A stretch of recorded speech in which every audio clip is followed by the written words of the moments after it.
Very well. I know the sensorium you speak of. I shall take you there as soon as you have finished your meal, answered Ara, the young woman who was to be their guide. Thank you. It shouldn't take us long, spoke Lismond, gesturing to his companions to sit at the table once more. They weren't feeling particularly hungry yet, especially knowing the nature of the servants that had prepared the food, but they knew they would need the energy later. Trying to initiate a conversation with the young woman in the hopes of ingratiating himself with her, Lismond spoke. I have heard you come from the wildwoods. I may not be a full blue blood, but I am still your better. I would prefer it if you only spoke to me when absolutely necessary. Good son, mumbled Ernon, glancing wide-eyed at his two companions before briefly shaking his head and lowering his gaze to his plate. Lismond, upon hearing her words, closed his mouth. His eyes lingered on her for a moment, slightly shocked at the abrupt nature of her interjection.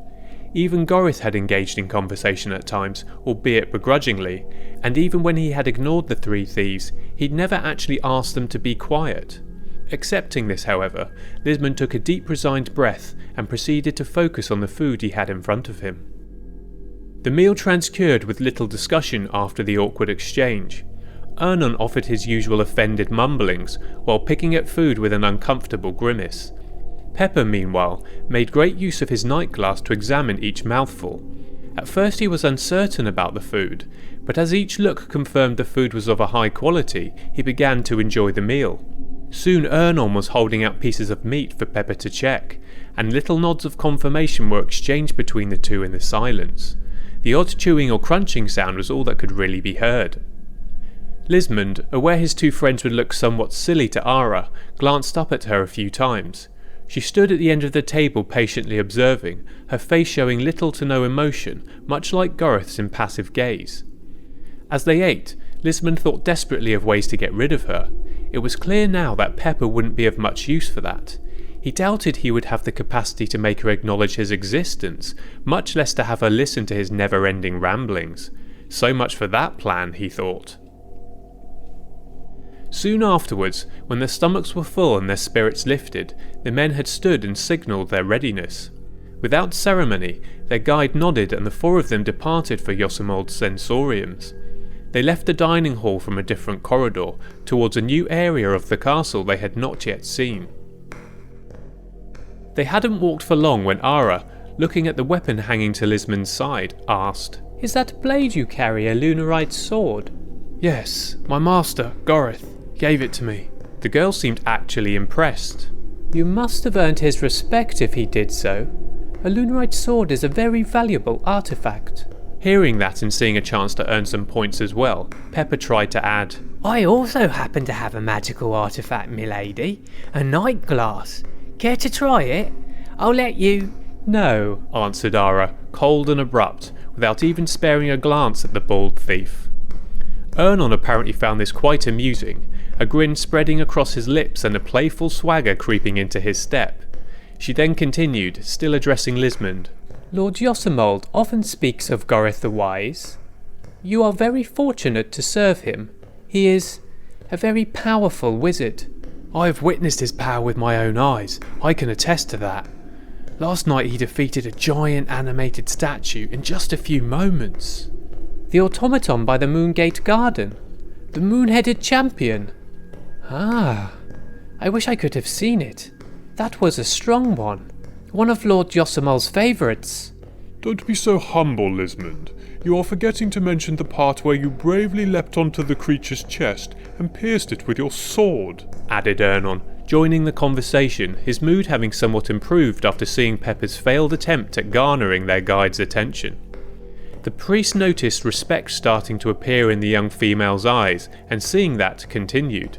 Well, when I charged into the fray and protected us all with my powerful holy light, I do have to add, however, that this bald man over here, whose life I also saved during that battle, was about as useful to the melee as a demented turnip.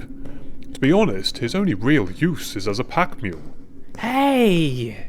Well, in any case, Gorith clearly did most of the work. Not only did he direct us during the fight, but he crushed that statue into rubble with his spells. It was quite something to behold. We mostly played a supporting role, if anything, said Lismond, trying to get the conversation back on track. The four walked along in silence for a few moments, their pace slowing slightly as their guide looked to the ground. She turned to Lismond a few moments later, her expression somewhat softened. I would like to apologise for my previous cold treatment, Lismond of Oestra. I took you for a simple servant. I now see I was clearly mistaken. No offence taken, my lady. Oh well, thought Lismond to himself, maybe there was still a chance after all. He then quickly added, trying to take advantage of his newly gained respect. If we are on better terms then, would you kindly share some of our master's stories with us? Gorith, as you can imagine, is a busy man, and we seldom get to hear of his old life. After a moment of hesitation, the woman answered, From what I've heard from Lord Yosamold, Gorith was a powerful moon wizard. Before the fall of the moon spire, he was known for his necromancy and his highly advanced automatons, phantasms in particular. When the Solar Crusade started, however, he abandoned his research to focus his efforts on stopping the invaders. He was one of the few that tried to mobilize the Blue Bloods against their common enemy. I have to admit, I am surprised that there's no mention of him in the sacred writings, commented Ernon, a hint of skepticism in his voice. Not many know about him. He mostly works from the shadows. In any case, he failed. By the time the moon wizards of prominence started to pay heed to his warnings, it was already too late. The solar armies were already at the gates, and the wizards, for all their power, were unable to defeat the, back then, unfamiliar magics of the sun. No moon wizardry can withstand the holy light of the sun. It burns through the false realities the moon creates, leaving only the truth. Ara paused, showing a glimmer of annoyance at the priest's comment, but otherwise ignoring it, soon continued. If Blue Bloods had heroes, however, Gorith would be one of them. He single-handedly destroyed one of the three invading Orders of the Sun, and it was thanks to his efforts that many were able to flee to the Wildwoods when the Moonspire fell. Unfortunately, he was not seen again after that. Lord Yosamol told me that he had assumed him dead. As the others spoke, Pepper, feeling a bit offended and left out of the conversation, spent his time examining their surroundings. The castle was a lot larger than he had initially thought, and there was something clearly odd about it. He was constantly trying and failing to make a mental map of the place. On a few occasions he had seen chambers that were larger than the space available should have allowed. Rooms that were somehow, on the inside, larger than the layout of the doors and passageways could accommodate. There were corridors that stretched into areas that must have intersected with rooms, yet the corridors never led into them.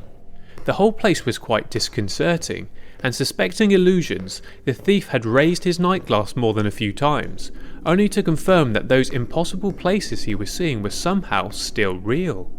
It was as if some of the rooms of the castle were just simply disregarding the rules of reality. Their path eventually took them to a beautiful black marble staircase that spiralled downwards to the lower floors of the castle. A few stories below, the four emerged into a wide passageway with high vaulted ceilings and ornamented metal doors to both sides. This is where most of the sensoriums are, announced their guide. The one you seek can be found near the end of this corridor. Follow me. So the crypt cleaners followed, while their leader desperately looked for ways to leave the young woman behind without raising suspicions. They were running out of time, and while there was always the chance that he would be able to come back later, he doubted that he would have the liberty to do so. He had to take a calculated risk and play his hand, and he had to do it now. If I may be so bold, have you considered asking Gorith for help with your situation? Ara stopped dead in her tracks at Lismond's question. She spun round to face the leader, her eyes wide open, clearly shocked at such an unexpected and bold question. Her face was serious, with a hint of vulnerability. What is the meaning of this? What do you know of me? I know that Lord Yosamold is not able to provide the help you seek, but perhaps my master could. Is this some kind of test? She asked, spontaneously resuming the walk in an attempt to better disguise her reactions. No, it's just an offer. If you are interested, I could ask Gorith to help you. With what you have told me of him, and what I know, I suspect he might be receptive to it. That is all. The woman walked a few more paces in silence before stopping again.